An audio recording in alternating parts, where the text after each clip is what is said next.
इस वक्त हमारे समक्ष है डॉक्टर हरि गुप्ता, जो कि आप एक क्रिटिकल केयर स्पेशलिस्ट हो। सर, हमारे चैनल्स पे आपका स्वागत है। Thank you. सर, हम आपसे ये जानना चाहेंगे कि अभी जो वायरल इन्फेक्शन जो चल रहा है, डेंगू का भी प्रकोप काफ़ी बढ़ गया है, तो ऐसे में पेशेंट क्रिटिकल स्टेज में आ जाते हैं। तो आप ये बताइए किस तरह का आगे खतरा हो सकता है डेंगू पेशेंट्स का, उस बारे में बताइए। एक्चुअली डेंगू जो फीवर है मल्टी सिस्टम डिजीज है, मतलब शरीर के बहुत सारे ऑर्गन इन्वॉल्व होता है।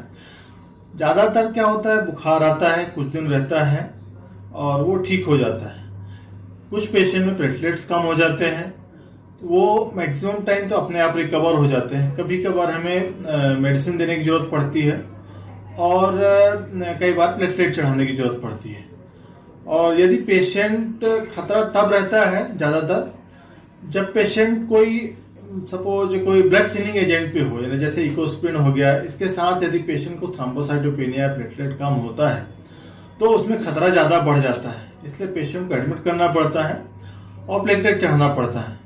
और दूसरा ये कि यदि पेशेंट अलग अलग सिम्टम्स लेके आए, कई बार जो डेथ ज़्यादातर होती है ARDS हो गया, यानी कि दोनों लंग्स में इन्फेक्शन हो गया डेंगू की वजह से, या दूसरा पीलिया हो गया बहुत ज़्यादा डेंगू की वजह से। उन दोनों चीज़ों में पेशेंट को जान को खतरा ज़्यादा रहता है। ये डेंगू कई बार ना ब्रेन में भी असर करता है, लेकिन ये चांसेस कम रहते हैं। ज़्यादातर जो सिम्टम्स रहता है प्लेटलेट कम होना और बहुत ज़्यादा बुखार आना, पूरे शरीर में दर्द होना, यही सिम्टम्स हैं।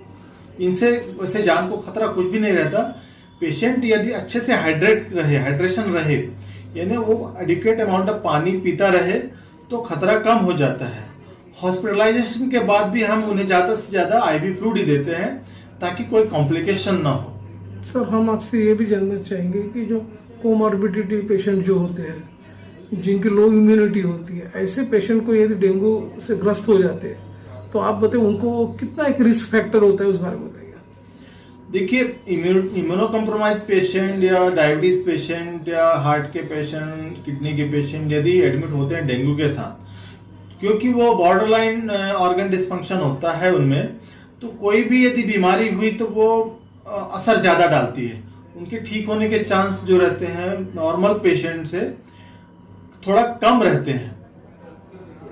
तो सर, आप ये बताइए, जैसे अभी डेंगू का प्रकोप जब बढ़ते जा रहा है, तो जब शुरुआती सिम्टम्स भी आपने बताई इस तरह के सिम्टम्स होते हैं, तो लेकिन जब उसका पैथोलॉजी जब रिपोर्ट आता है वही पेशेंट्स का, तो उसका डायग्नोसिस किस तरह से होता है और प्लेटलेट्स कितनी होनी चाहिए संख्या में, क्या है उसका संख्या क्रमांक, उस बारे में बताइए।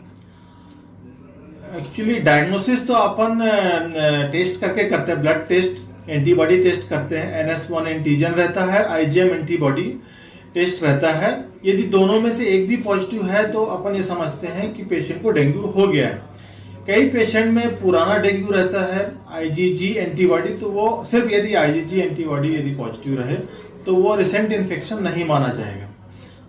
सर, ये भी देखा गया है, जो अधिकांश जो पेशेंट रहते हैं फियर पैनिक रहते हैं, डेंगू हो गया, तो वो क्या करते हैं, गड़बड़ी में ओवर द काउंटर मेडिसिन ले लेते हैं। तो कितना खतरनाक हो सकता है ये सारी चीजें। डेंगू पेशेंट में ना ओवर द काउंटर मेडिसिन नहीं लेना चाहिए, क्योंकि कई पेशेंट में ना प्लेटलेट्स कम होते हैं। प्लेटलेट्स कम होने के साथ साथ यदि आइबुप्रोफेन दवाई, डाइक्लोफेनेक सोडियम मेडिसिन लिया अपन ने, जिसको वोबेरॉन बोलते हैं, तो उससे ब्लीडिंग होने का खतरा बढ़ जाता है पेट में। क्योंकि प्लेटलेट कम होना और ये दवाइयाँ लेना, इससे ब्लीडिंग का खतरा रहता है। उसमें सिर्फ पैरासीटामोल लेना चाहिए बुखार कम करने के लिए। यदि प्लेटलेट एडिक्वेट अमाउंट में है और बुखार नहीं उतर रहा, बहुत ज़्यादा हाई ग्रेड है, तो ही SOS में डॉक्टर की सलाह से ही अपन को पेन किलर्स, जो बुखार उतारने की दवाई होती है, वो लेना चाहिए। सर, ये डेंगू से ग्रस्त न हो तो उसके लिए प्रिवेंशन के लिए किस तरह से बचाव जरूरी है, उस बारे में बताइए। देखिए, डेंगू जो बुखार है वो बेसिकली मच्छरों के थ्रू होता है, ठीक है। तो मच्छरों से बचाव ही डेंगू से बचाव है। कहीं पानी जमा ना होने दें, अपना जो कपड़े फुल स्लीव पहने, ठीक है। और इंसेक्टिसाइड जो गवर्नमेंट को करना चाहिए, NMC को, उसको छिड़काव करना चाहिए। गंदगी नहीं होना चाहिए, ठीक है। कहीं भी पानी जमा होगा, यदि स्टेबल रहेगा पानी, तो वहाँ पे मच्छर पैदा होंगे और ये एक जगह से दूसरी जगह डेंगू फैलेगा ही। इसलिए मच्छर को नहीं होने देना चाहिए, यही एक विशेष उपाय है डेंगू से बचने के लिए। सर चलते चलते हमारे दर्शकों को आप ये भी बताइए कि जैसे डेंगू के बारे में आपने सारी चीज़ें बताया हुआ है, तो इसको डायग्नोसिस होने में कितना समय लगता है और क्या होता है समय, उस बारे में बताइए। ज्यादातर क्या होता है, जिस दिन बुखार आता है ना उसी दिन डायग्नोसिस हो जाता है। NS1 करके एंटीजन आता है, होता है ब्लड टेस्ट में, वो पहले दिन ही पॉजिटिव आ जाता है ज्यादातर पेशेंट में। तो उसको डायग्नोसिस करने में कोई डिफिकल्टी नहीं है, जांच करो और वो पॉजिटिव आ जाता है। कुछ पेशेंट में निगेटिव रहता है, बट यदि सिम्टम्स वैसे ही रहे तो हम उसको डेंगू लाइक फीवर बोलते हैं कई पेशेंट में, बट ये संख्या कम है जिसको डेंगू जैसे सिम्टम्स हो और वो डेंगू निगेटिव हो। नहीं, जैसे सीवियर पेन है, पेशेंट्स को फीवर है, तो उसका एडमिशन जरूरी होता है हॉस्पिटल में। हाँ, यदि पेशेंट ओरल इंटेक कम है उसको, यानी बेसिकली क्या है, डेंगू का मेन ट्रीटमेंट है हाइड्रेशन और पैरासीटामोल जो होता है फीवर उतारने के लिए, और कोई खास ट्रीटमेंट नहीं है।